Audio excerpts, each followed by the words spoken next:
Teşekkür ederiz. Evet.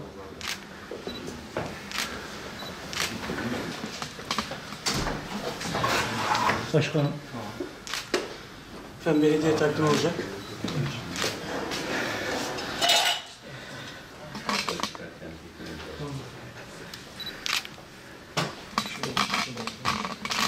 Efendim buradayız.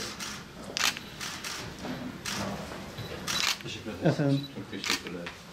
Başkanım. Teşekkür. Teşekkürler.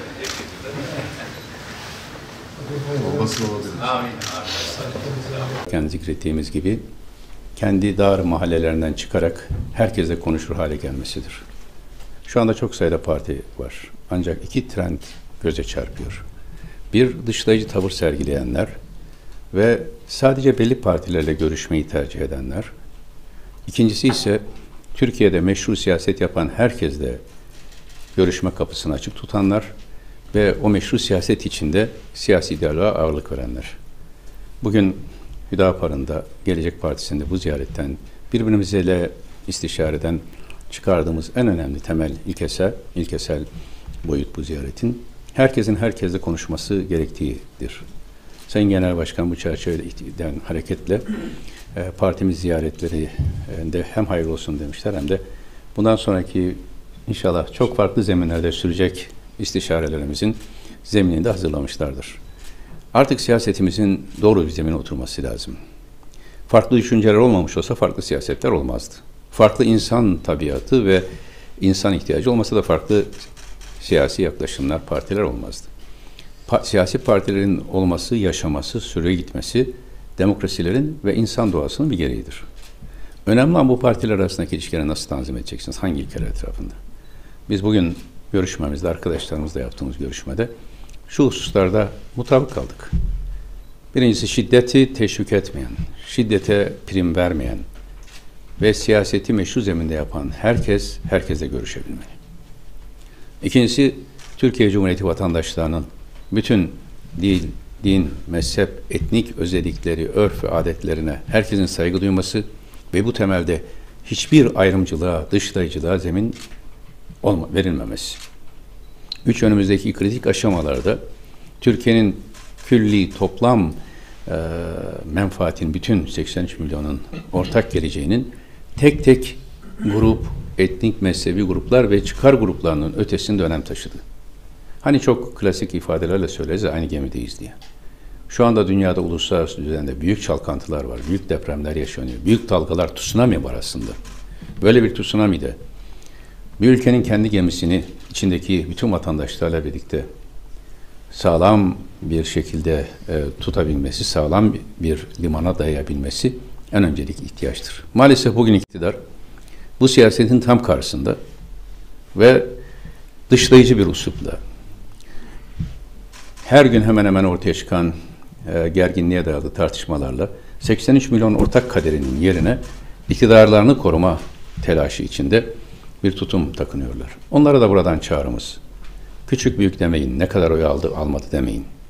Türkiye Cumhuriyeti vatandaşlarından oy alan herkes, her partiyle ilişkilerinizi doğru tutun.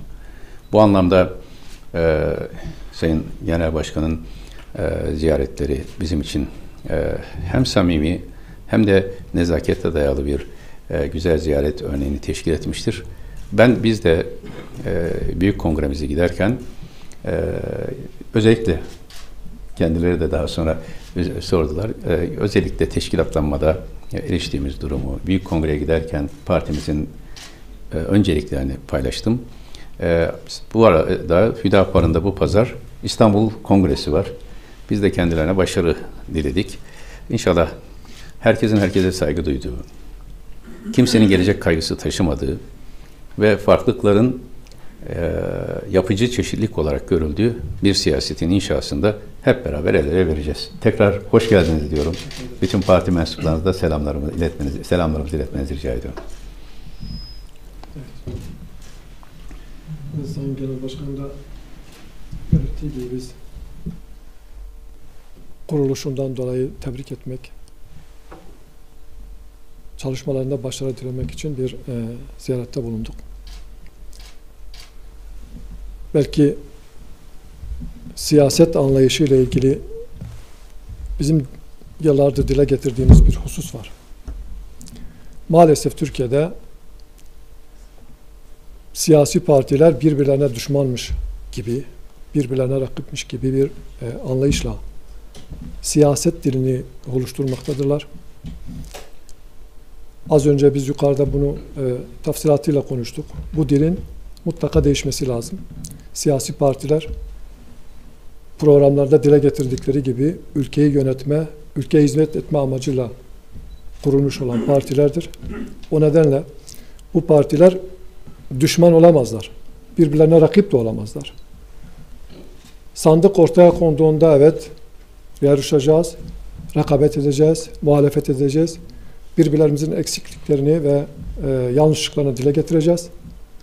Ama sandık ortadan kalktıktan sonra madem bu millete hizmet için biz bu yola düştük, o zaman rekabet etmeyeceğiz, yarışmayacağız, kavga etmeyeceğiz.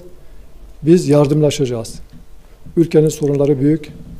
Hocamın da bahsettiği gibi az önce Türkiye gerçekten çok zor bir dönemeçten geçiyor. Dünya yeniden dizayn ediliyor küresel güçler tarafından. Biz içeride kendi sorunlarımızı çözemezsek, kendimiz bir araya gelip sorunlarımızı çözme yoluna, hal yoluna koymazsak birileri gelir, istedikleri şekilde burayı karıştırır ve kaos ortamı oluşturur. Bunun giderilmesinin yolu siyasi partilerin bir araya gelip ülkeye hizmet etmek için dayanışma içerisinde olmaları, görüşmeleri, konuşmaları ve ortak bir sonuca varmaları. Evet, eğer farklı düşünmüyorsak mutlaka aynı partide birleştirdik. Farklı partiler kurulduğuna göre demek ki ülkeyi huzura kavuşturacak, ülkeye hizmet etme anlamında farklı düşüncelerimiz de vardır ve olmalıdır. Yani tek sesin ülke içerisinde olması doğru bir şey değil. Doğru çözümler ortaya koyma açısından farklı seslerin, farklı düşüncelerin mutlaka dile getirilmesi lazım. Bu anlamda biz de bütün siyasi partilerin düşmanlık üzerine değil, rekabet üzerine değil, birbirlerinin ayağını kaydırma şeklinde değil, dayanışma şekliyle bir araya gelmeleri ve ülke sorunlarını rahatlıkla tartışabilmeleri gerektiğini düşünüyoruz. Bu vesileyle ben tekrar kuruluşlarını tebrik ediyorum. Ülkemize, milletimize ve bütün ümmet-i İslam'a hayırlar getirmesini temenni ediyorum. Evet. Ben ayrıca geçen hafta Hüdapar tarafından organize edilen ve İslam dünyasının seçkin isimlerinin bir araya Zoom toplantısına bir araya geldiği Selahattin Eyyubi konferansını tebriklerimi iletiyorum. Ben de o konferansa hitap etme imkanı bulmuştum. İslam dünyasının önemli düşünürleri oradaydı. Selahattin Eyyubi'nin o derin ilmi, ahlakı ve basiretini örnek alanlardan eylesin cümlemizi. İnşallah. Bu vesileyle ben de şunu dile getireyim. İslam dünyasında biz o Zoom toplantısında da siz sonuna kadar çalışmalarınızdan dolayı devam edememiştiniz. Selahattin üzerine bir enstitünün olmadığını ve bunun bir eksiklik olduğunu oraya katılan ilim adamları dile getirdiler. Biz de dile getirdik. İnşallah dünyanın ilk Selahattin Enstitüsü'nü Diyarbakır'da kurmaya karar verdik. Ve akademisyen kimliğinizle de sizin oraya katkı vermenizi bekliyoruz inşallah. Tarihte örnek aldığım en büyük şahsiyetlerden biridir. İlmiyle, ahlakıyla ve tabii izzetiyle zor dönemde Moğollardan Haçlılardan Moğollara geçiş döneminin arasında bölgenin Orta Doğu bölgesinin birliğini sağlayabilmiş büyük bir lider. İnşallah hakkıyla anlaşılır. Çok teşekkür ederim. Teşekkür ederim. Evet. Sonra siz saniye farkıyla yoksa her zaman neyse artık aldım mikrofonu yoksa size Benim zaten birkaç sorum olacak efendim. birkaç soru arka arkaya. O yüzden iki sorayım sonra. Yani Peki. sonra ben geri alırım mikrofonu. Maşallah şimdiden pazarlık güzel. Buyurun. Fox'a ben Fırat'ım var. Efendim iki sorum. İlki Enis Berberoğlu ile ilgili Yüksek Mahkeme, Anayasa Mahkemesi'nin aldığı bir karar vardı. Yalnız alt mahkemenin bu kararı uygulamama kararı vardı. Bu alt mahkemenin AYM kararına karşı olan kararını nasıl değerlendiriyorsunuz? İkinci sorumda dün Sayın Cumhurbaşkanı grup toplantısının çıkışında erken seçim soruldu kendisine. Erken seçim istemek kabile devletlerinde olur, gelişmiş ülkelerde olmaz dedi. Nasıl değerlendiriyorsunuz? Kendisi daha Şimdi bir kere biz demokratik hukuk devletiyiz. Dolayısıyla yürütmenin yasamayla olan ilişkileri kuvvetler ayrılığı ilkesine dayanması icap eder. Ve demokratik hukuk devletlerinde anayasanın işleyişi konusunda nihai merci Anayasa Mahkemesi'dir. Bu geçmişte örnekler olduğu gibi 60'lı yıllarda bazen 90'lı yıllarda hatta yakın dönemde Anayasa Mahkemesi'nin siyaset üzerinde bir vesayet oluşturması anlamına gelmez. Aksine hukuki bir konuda Anayasa Mahkemesi üst mahkeme olarak karar verdiği zaman alt mahkemelerin bu kararı yok sayması demokratik hukuk devleti ilkelerinde hukukun kendi içinde, yargının kendi içinde hiyerarşisine de aykırı düşer. Yasalarımızda ve anayasal hükümlerimize de açık bir şekilde ihlalidir. Alt mahkeme yeniden yargılar. Hükümünde belki kanaatini teyit eder, bir şey söylüyor ama Anayasa Mahkemesi'nin kararını yok saydığınız zaman bir müddet sonra başka mahkemelerde diğer mahkemelerin kararlarını yok sayarlar. Bu bir kaosa sebebiyet verir. Burada bizim tutumumuz açıktır. Olay yaşanır yaşanmazda gerekli açıklamaları yaptık. Anayasa Mahkemesi oradaki hakimlerin hür vicdanlarla karar vermesi gereken ve hiçbir baskı altında kalmaması gereken bir yapıdır. Ancak beni kaygılandıran husus sadece noktası olarak bu karar değildir. Son 2 aydır katıldığım bütün kongrelerde, konuşmalarda bir hususun altını çekiyorum. Bu iktidar Türkiye'deki bütün denetim mekanizmalarını birer birer tasfiye etme düşüncesinde. Önce itibarsızlaştırıyor, sonra tasfiye ediyor. Parlamentoyu 2017 Anayasası'yla değişikliğiyle etkisizleştirdi, itibarsızlaştırdı. Şimdi kimse parlamentodan dengeleyici bir güç gibi göremiyor. Sivil toplum kuruluşlarını tek tek hedef alıyorlar. Üniversiteleri kapatıyorlar. Tabipler odasını kapatmaya kalkıyorlar. Vesaire vesaire. Şimdi de Anayasa Mahkemesi'ni önce itibarsızlaştırma, sonra üzerlerinde Demokles'in kılıcı tutarak Anayasa Mahkemesi'nin önünde bekleyen dosyalarla ilgili mahkemenin vicdanını etkilemeye çalışıyorlar. Sonrasında da Sayın Bahçeli'nin dediği gibi kapatmaya gidecekler. Peki nereye doğru gidiyor bu? Tek merkezli bir otoriter devlet anlayışına. Tek parti iktidarını eleştirerek bugünlere gelmiş olan bugünkü iktidarın tek partinin döneminde yaşanan her şeyi neredeyse bugün hayata geçiriyor olması büyük tehlikedir. Demokrasi için tehlikedir. Valilerin belediye parti il başkanı gibi davrandıkları bir dönemde Anayasa Mahkemesi'nin siyasi talimata bakar gibi davranmasını beklemek kuvvetler ayrılığını tümüyle ortadan kaldırır ve demokratik hukuk devletinin sonu haline gelir. Herkes Anayasa Mahkemesi kararını benimsemeyebilir, eleştirebilirdi ancak hiç kimse o mahkemenin aldığı kararı yok sayamaz. Yine kaygımız şudur ki benim de içinde bulunduğum hükümetler tarafından Anayasa Mahkemesi'ne verilen bireysel müracaat hakkını da ortadan kaldırmaya teşebbüse yönelebilirler. İnsanların nihayet baskılar karşısına gidecekleri tek kapı kaldı Anayasa Mahkemesi. O kapıyı kapatma niyetindeler. Bu konudaki tutumumuz açık ve nettir ve bu konuda da takipçisi olacağız. Sayın Cumhurbaşkanı'nın erken seçimden bahsetmek kabile devleti demesi sanki Türkiye'yi hiç idare etmemiş birine ve kendi sözlerini unutmuş birine benziyor. Bu hafıza kaybıdır arkadaşlar, hafıza kaybı. Başka bir şey değil. Ve devlet adamları hafızalarını kaybettiklerinde basiretlerini ve karar verme yeteneklerini kaybederler. 2018 Mart'ı ülkenin Cumhurbaşkanlığı seçiminin 2019'da yapılması bekleniyor. Yani 1 Kasım 2015 seçimlerinden sonra 4 yıl seçimsiz geçmesi ve Kasım 2019'da seçim yapılacaktı.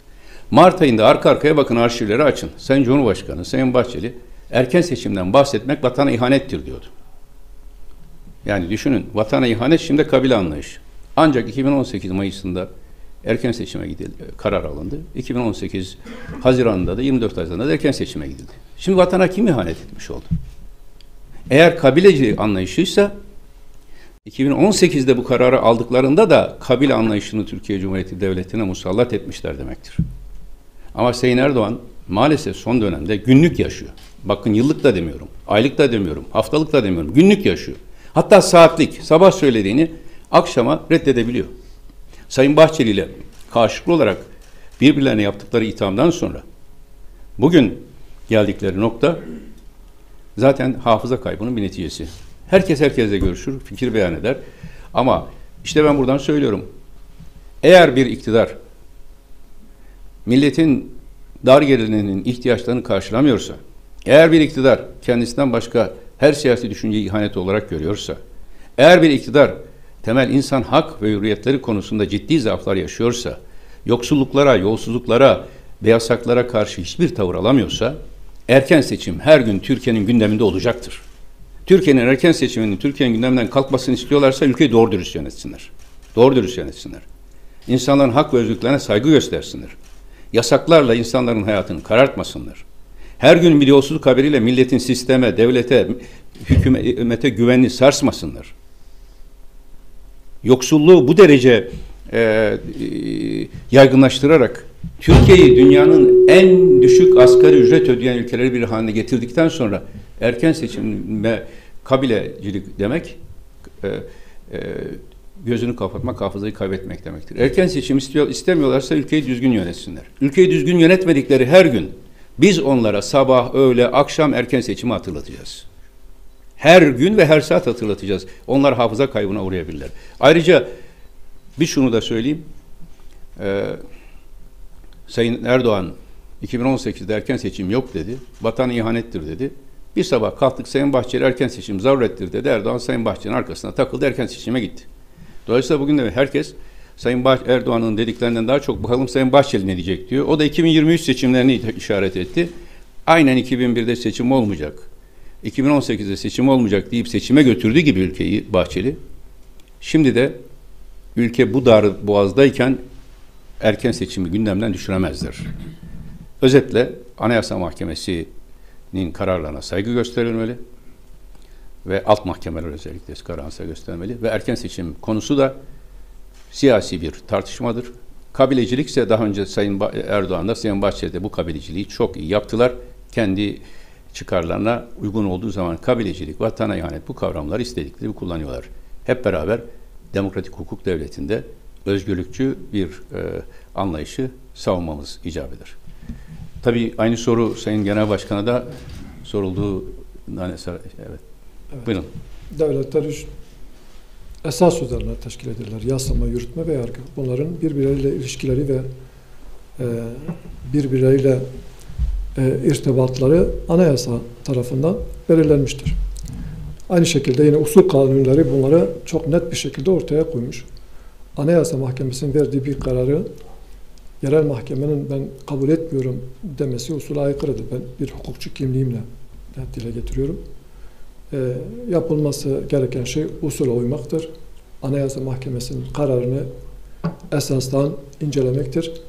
Esastan inceledikten sonra eğer bir kendi görüşünde tekrar diretirse yeni bir karar vermek durumunda kalır. Ama usulen bu karara uyma mecburiyetleri var. Bu konuda alt mahkemelerle Anayasa Mahkemesi ve Yargıtay arasında çekişmelerin olması vatandaşlar nezdinde büyük bir güvensizliğe neden olur. Bu tür yollara da tevessül etmemek lazım. Ülkeye hizmet olmaz. Evet. Erken seçim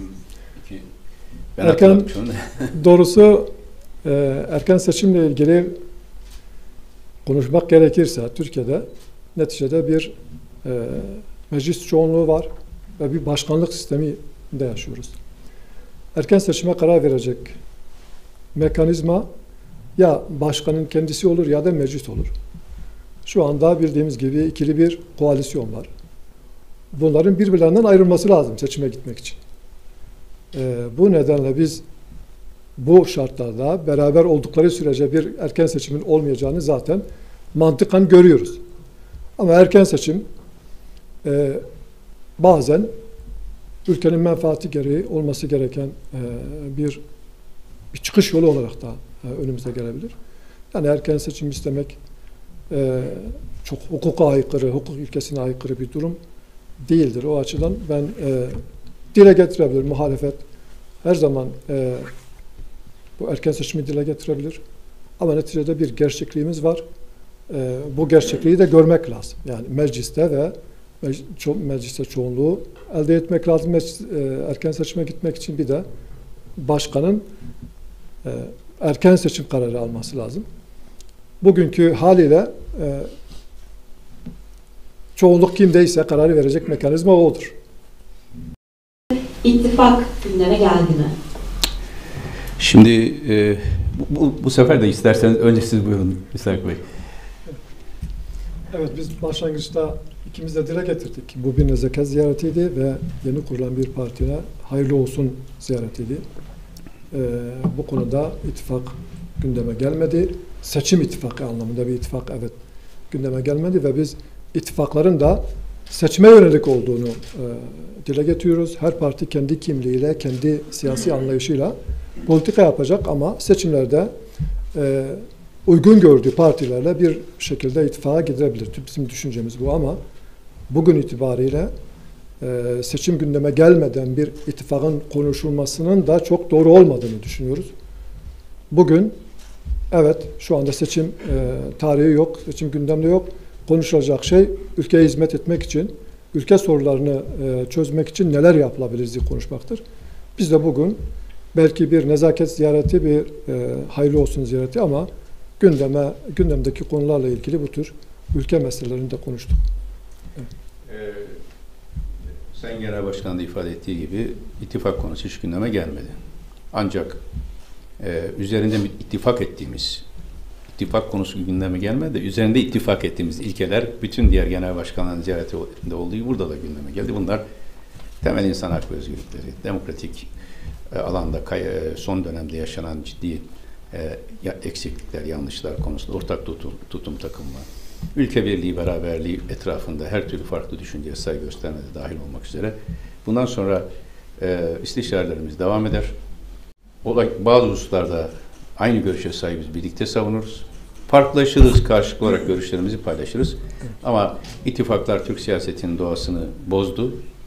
Seçim ortamına girmeden de erken bir aşamada ittifak konuşmak karşılıklı kutuplaşmalara sebebiyet verir. Biz kutuplaşmanın değil, herkesin herkesle konuştuğu bir siyaset anlayışının sözcüsü ve takipçisi olacağız. Siz bir soru daha soracağız demiştiniz.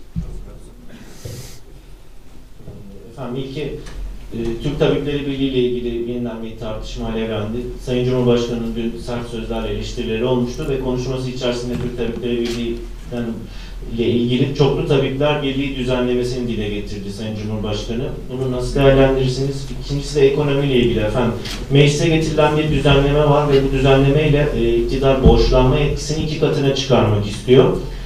Şu anki kanunda ancak öngörülen açık kadar net borçlanma yapılabilir deniyor ve Sayın Maliye Bakanı ve Cumhurbaşkanı ekstra sadece %5'lik bir hak tanınıyor ama bu düzenlemeyle 2 katına kadar çıkartılmak istiyor iktidar. Yaklaşık bu da 306 milyarlık bir borçlanma yetkisi talep ediliyor iktidar tarafından değerlendirmeniz. Şimdi öncelikle ikincisinden başlamak gerekirse şu anda Türkiye ekonomisinin birçok konularda geçtiğimiz hafta burada ekonomiyle ilgili bir değerlendirme toplantısına da dile getirdik. Hem kamu, hem özel, hem de hane halkının arkadaşlar en büyük problemi borçluluktur. Kamu borçludur. Devletin 430 milyar dolar dış borcu var.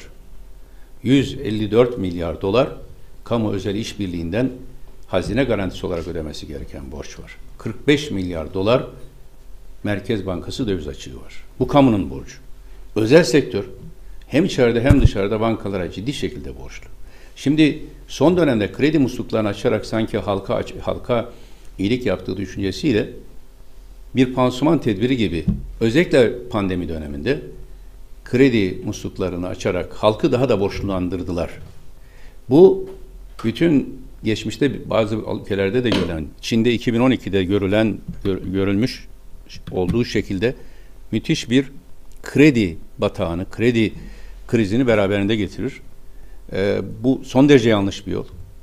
Hükümetin borçlandırarak değil, parasal genişleme olarak 200 milyara yakın parasal genişleme yapıldı. Yani halkın anlayıcı dilde pandemiden bu yana 200 milyar lira basıldı. Biz yüksek sesle ifade ettik. Bu parasal genişlemeden oluşan kaynağı fakir halka, çiftçiye, esnafa hibe olarak verin diye. İşçiye hibe olarak verin diye. Ama bunlar maalesef hibe yerine kredileri açarak ve kredi üzerinden bir refah kurmaya çalışarak gittiler. Öz kaynağı olmadan bu şekilde borçlanan devlet, özel sektör ya da hane halkında ekonomi geleceği görülemez hale gelir. Bu çok büyük bir risktir ve problemi ertelediği gibi büyüterek erteleyen bir yöntemdir. Kesinlikle karşıyız. Önceki soruyu... evet. Bu konudaki tutumumuz açık. Çoklu baro sistemine de konusunda da dile getirmiştik. Türk Tabipler Birliği'ndeki hakim anlayışı eleştirebilirsiniz. O anlayış içinde mücadele edebilirsiniz. Bir takım yanlışlarını dile getirebilirsiniz. Ama özellikle de pandemi süreci devam ederken siz her gün hasta sayısı, vaka sayıları konusundaki istatistiklerin kavramlarıyla oynadığınız bir dönemde eğer Tabipler Birliği bu kavramlarla ilgili net ve açık tutum takındı diye bunu yapıyorsanız sivil toplumu susturma çabasıdır bu. Eğer ideolojik bir şey varsa sivil toplumda veya yasa dışı bir tutum varsa daha önce niye sesiniz çıkmıyordu?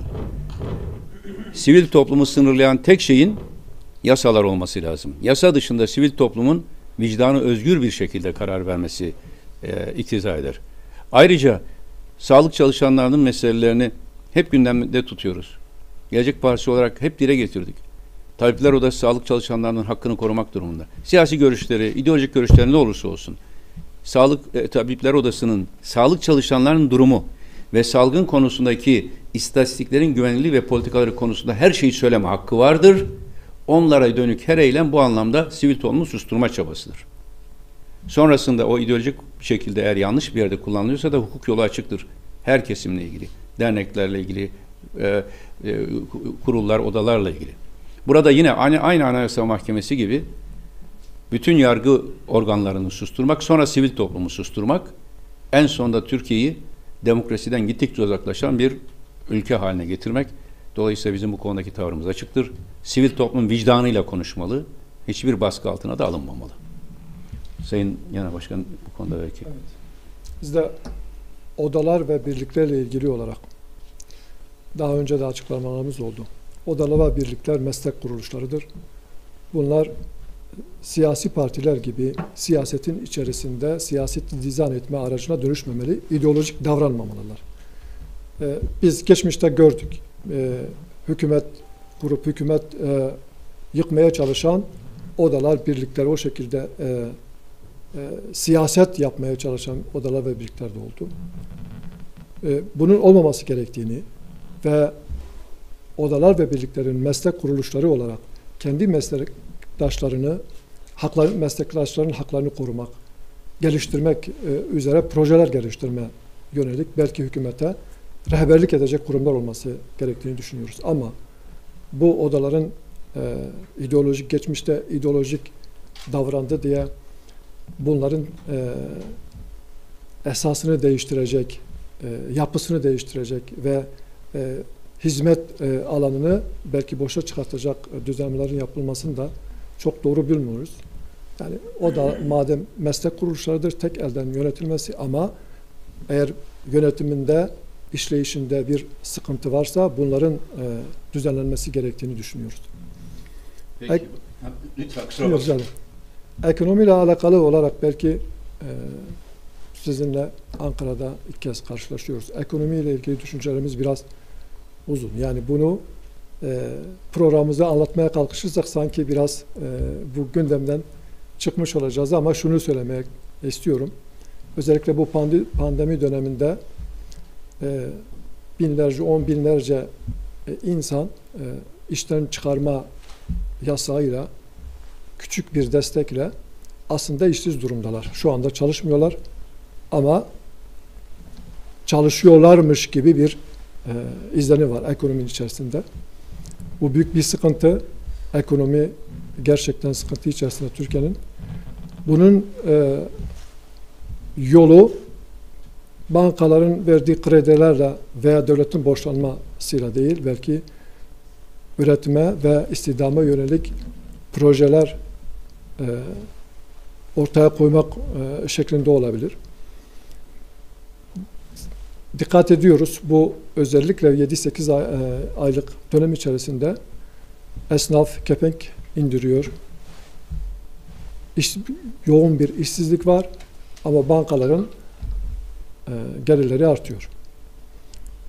Çözüm olarak topluma sunduğumuz ekonomik çözüm, bankaların ucuz kredi vermesi ve bu şekilde paradan para kazanan sistemin daha da güçlenmesine yol açacak çözümler üretiyoruz.